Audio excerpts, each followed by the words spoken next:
Imagina que el mismo Dios que dio color y forma a tus ojos, también creó un lugar de tortura donde te enviará por toda la eternidad junto con millones que no obedecieron sus designios. Esto para muchos todavía sigue siendo una verdad bíblica. Pero, ¿y si el infierno solo fuera un espejismo?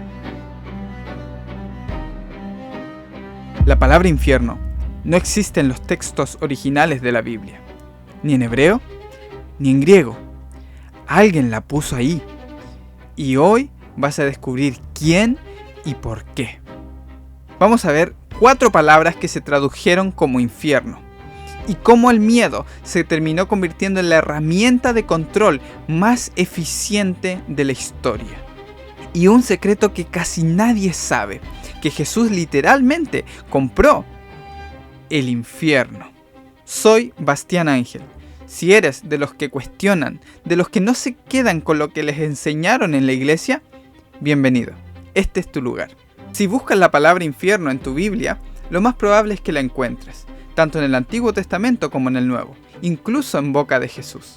Pero esto, a pesar de que no se encuentra en ningún manuscrito original. No está en los rollos del Mar Muerto. No está en el texto masorético hebreo. No está en los papiros griegos del Nuevo Testamento. Lo que tú estás leyendo cuando lees infierno en tu Biblia es una decisión de traducción. No es una revelación divina, sino una elección humana, con nombre, con fecha, pero cuyas consecuencias todavía estamos cargando a día de hoy. Para entender cómo pasó eso, tenemos que empezar por el principio, por las palabras originales. Y la primera es Seol. Seol no es la tumba. Eso es importante. La tumba en hebreo es Kever. Es donde va el cuerpo, el lugar físico donde se deposita el cadáver, la tumba. Seol, en cambio, es donde va el alma, el lugar de reunión de los muertos, el lugar donde los que ya no están en este mundo están. Y al Seol van todos. No existe en el Antiguo Testamento una distinción entre justos e injustos en relación al Seol. Van todos, el rey, el esclavo, el fiel y la idólatra. Seol es una palabra hebrea que aparece 65 veces en el Antiguo Testamento, pero en ninguna de ellas significa castigo, ni una sola. Jacob, cuando cree que su hijo José ha muerto, dice: descenderé enlutado a mi hijo hasta el Seol. David habla del Seol en los Salmos como el lugar al que él mismo va a ir. Job, en el fondo de su sufrimiento, pide ir al Seol como alivio, como descanso, como escape del dolor. Esto no tendría ningún sentido si Seol fuera el infierno. Nadie querría tomarse unas vacaciones del dolor allí. Nadie en el Antiguo Testamento le teme al Seol tanto como se le teme al infierno que a nosotros nos enseñaron. Nadie. Entonces surge la pregunta obvia: ¿por qué? Si Seol significa el lugar de los muertos originalmente, en tu Biblia aparece traducida como infierno. Para entenderlo, avancemos un poco más en el tiempo. Hades. Siglo III a.C. Los judíos de Alejandría traducen el Antiguo Testamento al griego. Esa traducción se llama la Septuaginta. Y cuando llegan a la palabra Seol, necesitan un equivalente griego y eligen Hades. Esa elección importa enormemente, porque la Septuaginta es la Biblia que usaban los primeros cristianos, la que citan Pablo, Pedro y los evangelistas. Cada vez que el Nuevo Testamento cita el Antiguo, casi siempre está citando la Septuaginta. Hades, en la cosmología griega, no es exactamente lo mismo que Seol. El Hades tiene regiones. Tiene el Eliseo para los héroes, el Asfódelo para los ordinarios, y tiene el Tártaro. El Tártaro, en la mitología griega, no es simplemente un lugar de castigo, es la prisión de los titanes, los dioses primordiales derrotados por Zeus, encadenados en las profundidades más oscuras del inframundo, para que no pudieran escapar ni volver a hacer daño. En 2 de Pedro 2:4, Pedro, quien es un judío, está tomando una imagen prestada deliberadamente de los griegos para hablar a una audiencia grecorromana, y lo hace usando la palabra tártaros, que en tu Biblia está traducida como infierno, haciendo referencia al lugar al que fueron arrojados los ángeles caídos. Si te das cuenta, es la misma idea de los titanes encerrados en las prisiones de oscuridad, en el Tártaros.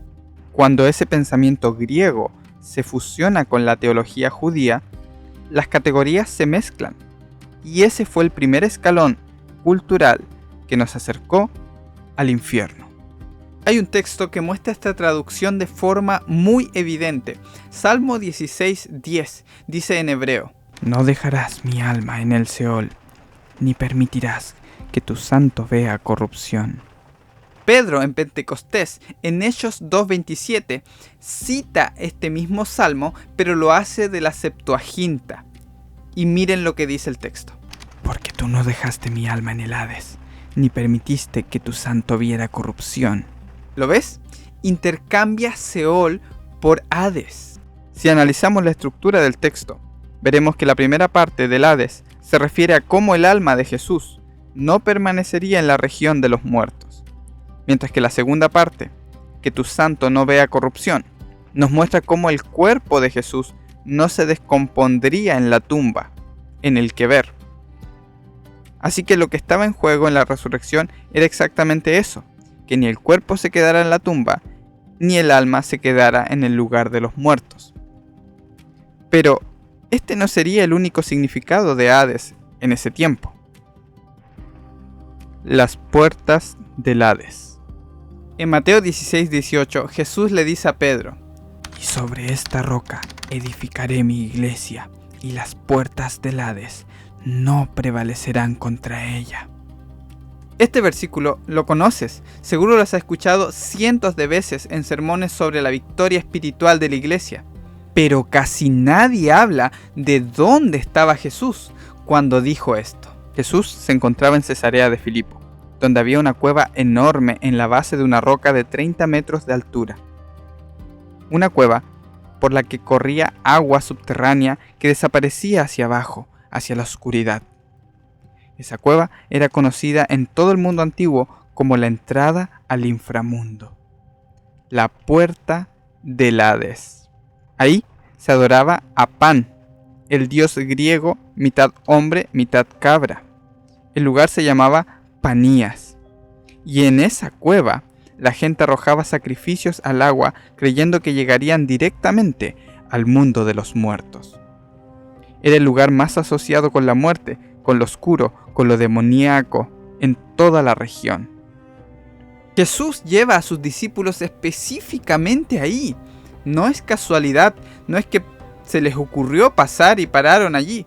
No, Jesús los lleva a ese lugar justo frente a lo que todo el mundo conocía como la puerta del Hades. Y dice: sobre esta roca, refiriéndose a él mismo, voy a construir algo que las mismas puertas del Hades no podrán detener. El lugar exacto donde se suponía que empezaba el inframundo, Jesús dice: voy a atravesar esas puertas. Y la razón es que Jesús, al morir, obtiene las llaves del Hades. En Apocalipsis 1, 17 al 18, Juan tiene una visión de Cristo resucitado, y lo que escucha es esto: no temas, yo soy el primero y el último, el que vive. Estuve muerto, pero he aquí vivo por los siglos de los siglos, y tengo las llaves de la muerte y del Hades. Las llaves. Piensa en lo que significa tener las llaves de un lugar. Quien tiene las llaves controla quién entra y quién sale. Quien tiene las llaves tiene la autoridad total sobre un lugar. Así que el mensaje aquí no es que el Hades sea un lugar inevitable del que no puedes escapar. Si Jesús tiene las llaves del Hades, entonces el Hades no es un destino definitivo, fuera del alcance de Dios. Es un lugar bajo la autoridad de Cristo. Jesús dice, yo tengo las llaves. Yo puedo sacarlos de ahí. Yo puedo liberarlos. Jesús está diciendo que Él puede abrir las puertas del Hades. Esto es teológicamente enorme, pero también está completamente ignorado por todas las iglesias que buscaron usar el infierno para mantenerte a raya.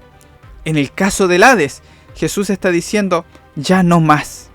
No tienes nada que temer. Soy tu Salvador hasta lo sumo, más allá, incluso de la muerte. Seol no es el infierno. El Hades no lo es. Incluso Jesús tiene las llaves de ese lugar.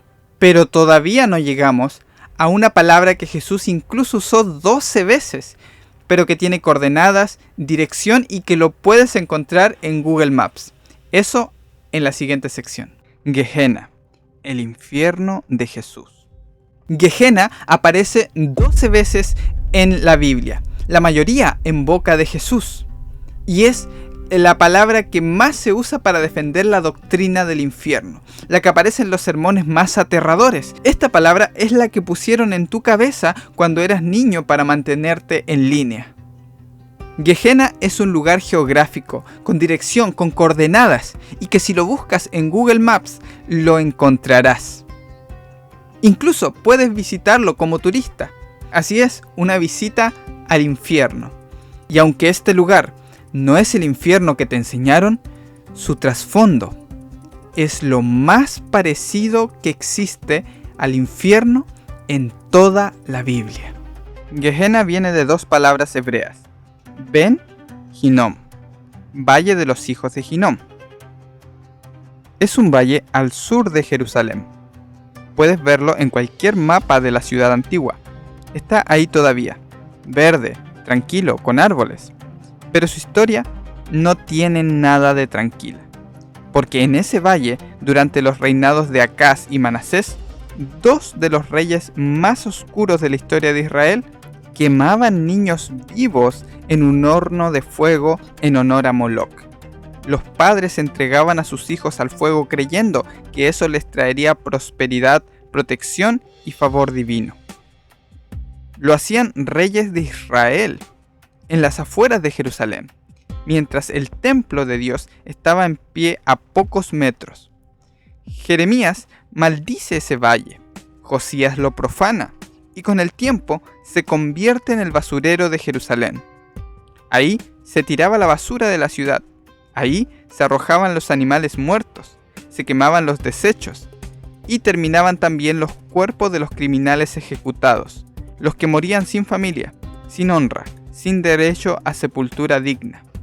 El fuego ardía de forma casi permanente porque siempre había algo que quemar.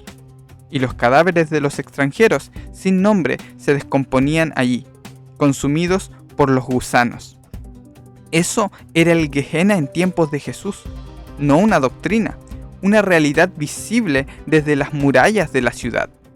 Y antes de seguir, quiero que escuches lo que Dios dijo sobre ese valle. Lo cual no les mandé ni me subió a mi corazón que hicieran algo tan abominable como sacrificar a sus hijos en el fuego a Moloc. No les mandé ni me subió al corazón. El mismo lugar que la religión usa para decir que Dios está mandando a sus hijos al fuego, Dios mismo dice: ni siquiera se me pasó por la cabeza que hicieran algo tan abominable.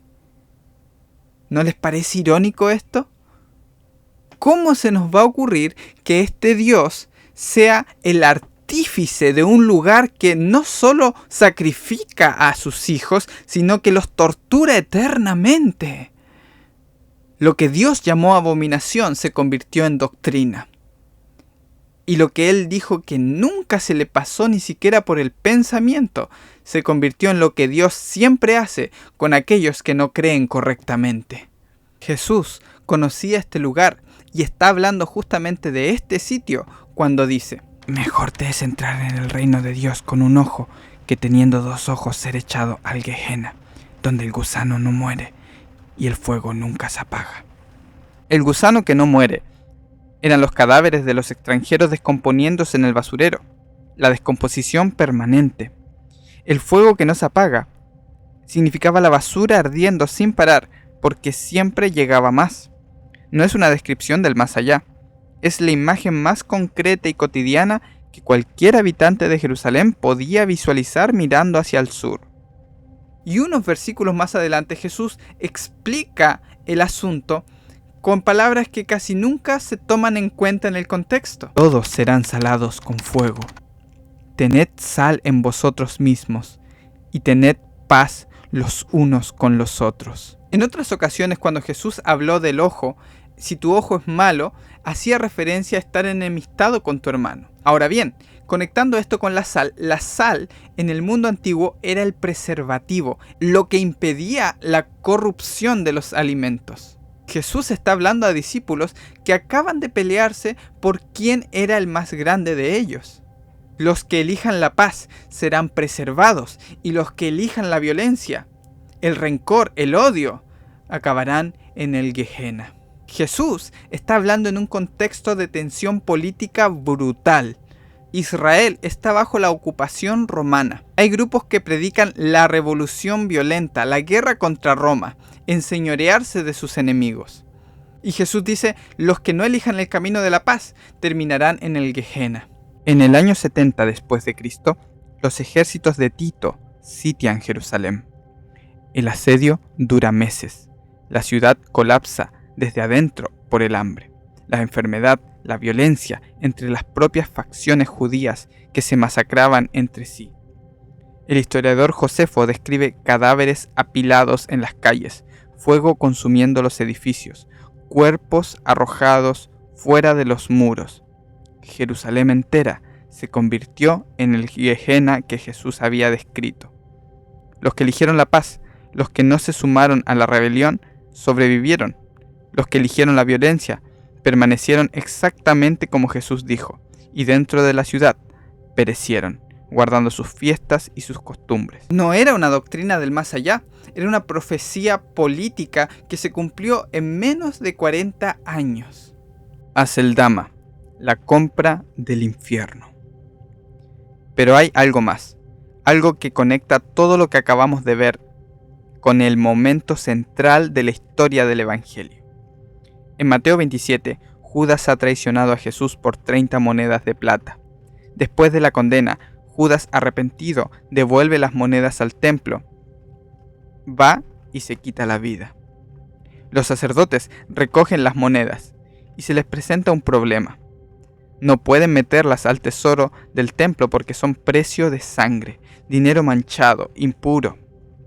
Entonces deciden usarlas para comprar un campo, el campo del alfarero, para enterrar ahí a los extranjeros que morían en Jerusalén sin tener a nadie.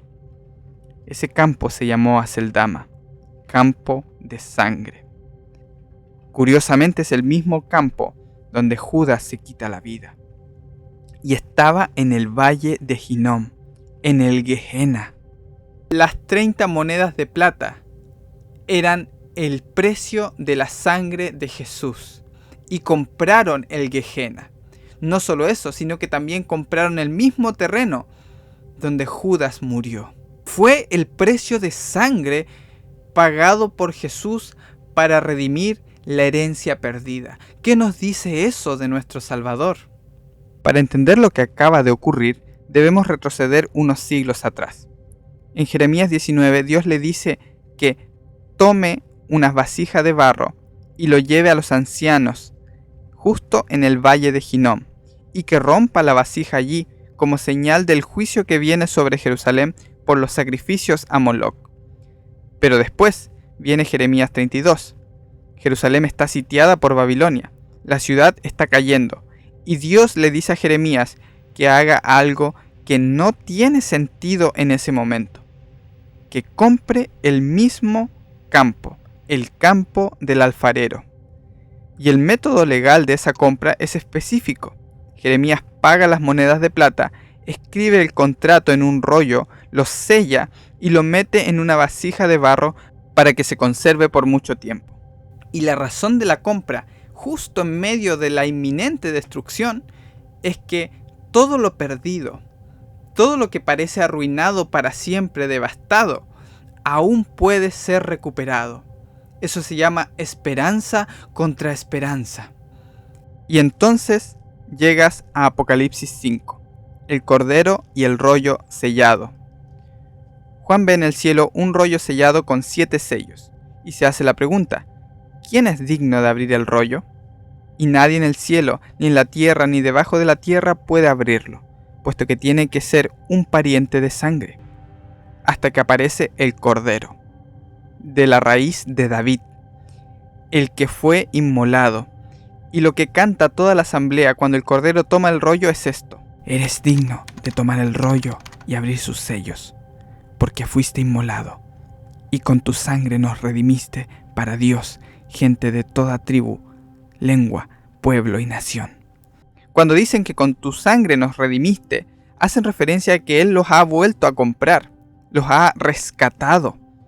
Ese es el lenguaje de la transacción de Jeremías, el mismo rollo, el mismo acto de compra, la misma lógica de que lo que está abajo en destrucción puede ser recuperado. Quiere decir que aun cuando Israel parecía por completo perdido y Roma destruyó todo Israel, Pablo se atreve a decir que en el tiempo final incluso todo Israel será salvo, una vez que haya entrado la plenitud de los gentiles, puesto que Jesús redimió a Israel como linaje, como la raíz de David, como un pariente de sangre. Y no solo es pariente de sangre de los israelitas, sino de toda la humanidad. Jesús no inventó el Gehenna, pero tampoco diseñó el infierno para arrojar a sus hijos ahí. Sin embargo, fue la sangre de Jesús el precio que se pagó para comprar ese lugar, comprar ese basurero donde iba todo lo que se había dado por perdido. Pero ahora bien, si Seol no es el infierno, si Hades no es el infierno, si Tártaros no es el infierno, ni el Gehenna es el infierno, entonces, ¿qué hace la palabra infierno en tu Biblia? ¿Quién la puso ahí? ¿Qué tenía que ganar? ¿En qué momento se tradujo de esta forma? Y eso es lo que viene a continuación. El momento exacto del nacimiento del infierno. Finales del siglo IV, el Papa Damasio I le encarga a un erudito llamado Jerónimo que traduzca la Biblia completa al latín. Esa traducción se llamará la Vulgata y será la Biblia oficial de la Iglesia Occidental durante más de 1000 años. Jerónimo tiene 4 palabras hebreas distintas que traduce de la misma forma: Seol, Gehenna, Hades y Tártaros. Como hemos visto en todo este video, cada una tenía su propio trasfondo, y sin embargo, Jerónimo toma una decisión, las fusiona, las colapsa, y todas las traduce como infernus. De ahí se origina nuestra palabra infierno. Cada una de estas palabras tenía su propia riqueza y trasfondo cultural. Sin embargo, Jerónimo anula todo esto y las transforma en un lugar de tortura eterna donde irán las almas perdidas. En ese momento, en la mesa de trabajo de Jerónimo, a finales del siglo IV, es cuando nace la palabra infierno tal como la conoces, tomado del contexto del inframundo. No en los textos originales, ni tampoco se trata de una inspiración divina, sino simplemente una decisión de traducción. Pero una traducción sola no basta para instalar el miedo en una civilización. Para eso hacía falta una autoridad teológica. Y esa autoridad tiene nombre: Agustín de Hipona. En el siglo V, el teólogo más influyente de todo el cristianismo occidental, el hombre cuya teología define hasta hoy lo que creen católicos y protestantes sobre el pecado, la gracia, la salvación y el destino eterno, es Agustín. Y toma la traducción de Jerónimo y la convierte en doctrina sistemática. El tormento eterno viene a ser el destino real de los que mueren fuera de la gracia de Dios. Pero, ¿por qué San Agustín necesitaba el infierno con tanta urgencia? Porque el contexto había cambiado completamente. El Imperio Romano había adoptado el cristianismo como su religión oficial. La Iglesia ya no era una comunidad perseguida que vivía al margen del poder, sino que ahora se encontraba en los puestos más elevados de las instituciones políticas. Tenía territorios, tenía recursos, tenía incluso ejércitos a su mando. Y una institución de poder necesita herramientas de control. Y el miedo al infierno es la herramienta de control más efectiva que se pudo crear. No necesitas policías en cada esquina cuando la gente cree que Dios vigila en todo momento y está dispuesto a castigar eternamente a los que se salen de la línea. Quien controla la narrativa de lo que ocurre después de la muerte es quien también controla la conducta en esta vida. Agustín no inventó esa lógica, pero la sistematizó, la legitimó y la convirtió en la teología oficial del imperio. Y esto no es teoría conspirativa, es una historia bien documentada. En el año 385, el obispo Prisciliano es ejecutado por orden del emperador Máximo. Prisciliano propugnaba un modo distinto de entender el cristianismo. Su ideal de perfección cristiana incluía el celibato, la virginidad, el ascetismo, el ayuno y la renuncia a las riquezas. Básicamente, vivir más parecido a Jesús que los obispos que lo condenaron. No fue la iglesia entera, pero bastó simplemente una facción del poder eclesiástico unido al Estado para ejecutar a un hombre por sus ideales teológicos. Y el infierno no está lejos cuando estos dos aprenden a trabajar juntos. Es la primera vez en la historia registrada que un cristiano es ejecutado a manos de otros cristianos por desviarse de la ortodoxia. Durante la Edad Media, esa alianza se vuelve sistema. Por primera vez en la historia de la Iglesia se desgollaba a un puñado de hombres por el delito de opinión. Y el infierno deja de ser solo una doctrina para convertirse en el motor económico más poderoso de la institución. Las indulgencias, los pagos para reducir el tiempo en el purgatorio, los testamentos que dejaban fortunas a la Iglesia, todo ese andamiaje descansaba sobre una sola pregunta.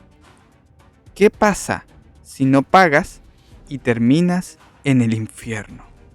El infierno se avivaba no porque los hombres vivieran en un temor perpetuo, sino precisamente porque no lo hacían, y para infundir suficiente miedo que los impulsara a acercarse a los sacramentos de la Iglesia.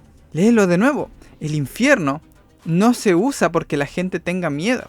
Se usa para provocar el miedo. Es una herramienta deliberada, calculada. Antes, el hombre vivo dependía de la jurisdicción de la Iglesia y el muerto solo de Dios. Sin embargo, con el purgatorio, la Iglesia consigue desbordar su poder más allá de la muerte misma. Pero el golpe final no lo dio un teólogo, lo dio un poeta. Siglo XIV. Dante Alighieri escribe la Divina Comedia. Toma el infierno teológico de Agustín y lo convierte en geografía detallada. 9 círculos, cada uno con un castigo específico, con sus habitantes condenados nombrados uno por uno. Dante pone en el infierno a sus enemigos políticos, a papas que no les gustaban, a personajes históricos que merecían, según él, condena eterna. Era política disfrazada de cosmología, pero durante siglos la gente no hizo esa distinción. La imaginación popular tomó el infierno de Dante como una descripción real del más allá. Sus 9 círculos, su fuego eterno con geografía propia, sus demonios con nombres y funciones específicas, todo quedó grabado en la cultura cristiana occidental como si fuera revelación bíblica. Y es que lo que te enseñaron en la iglesia sobre el infierno en realidad tiene más de Dante que de Jesús. Entonces ya tienes el cuadro completo. Jerónimo tomó 4 palabras distintas y las tradujo como una sola: infierno. Y esa traducción se volvió la Biblia oficial de Occidente por más de 1000 años. Agustín convirtió esa traducción en dogma, cuando el cristianismo se había fusionado con el poder imperial. y necesitaba una herramienta de control sobre millones de personas. La iglesia medieval convirtió ese dogma en negocio, en indulgencias, en miedo administrado y cobrado. Dante lo convirtió en imagen popular y lo instaló en la imaginación de toda una civilización. Y al final de la cadena estás tú. Creciste con un Dios que te miraba desde arriba vigilando por cada error, por cada pecado, por cada infracción que cometías y anotándolo. Y eso no te hizo mejor persona. En realidad te hizo una persona con culpa, con miedo, con una fe que no se atrevía a cuestionar nada, que te hacía sentir que nunca sería suficiente y que además te hizo susceptible a la manipulación religiosa. Pero lo que acabas de descubrir hoy no es una teoría. Están ahí en los textos originales, cuando nadie los había manipulado. El infierno todavía no existía. Fue una invención humana posterior. Y no tienes por qué seguir viviendo atormentado por eso. Y si el infierno solo fue inventado por otros para controlar a las personas, en realidad todo ese miedo nunca vino de Dios. Solo fue un espejismo. Así que quiero que te lleves eso de este video. Y además, ¿sabes qué? La doctrina que se enseñaba en los primeros siglos, antes de Agustín, antes de Dante, antes de Jerónimo, no enseñaba ni la aniquilación ni el castigo eterno. Lo que enseñaban los primeros cristianos era algo mucho más esperanzador y se enseñó por los primeros siglos del cristianismo, los primeros 3 siglos. La principal escuela era otra, se llamaba apocatáctasis. Vaya nombre, ¿no? Pues bien, si quieres saber más sobre eso, te dejo por aquí un documental completo al respecto. Un abrazo y nos veremos en el siguiente.